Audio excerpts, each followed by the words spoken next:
هلا وعيني سعد، شلونك؟ اريد منك تعلمني شلون اطش والناس تقوم تعرفني على برامج التواصل الاجتماعي. اهلا وسهلا، مرحبا. طبعا طرق الطش المبتذله.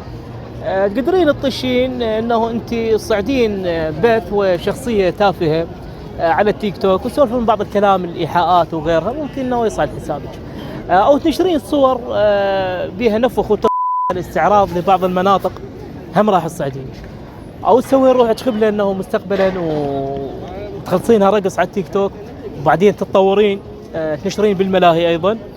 واذا وقفت الطشه هم راح تطلعين في مقطع غير لائق للمجتمع، وراح تقولين ضاع جهازي وزوجي ومن هاي الامور. ولكن خلي تكون عندنا نظره بعيده انه هذا كله راح يزول.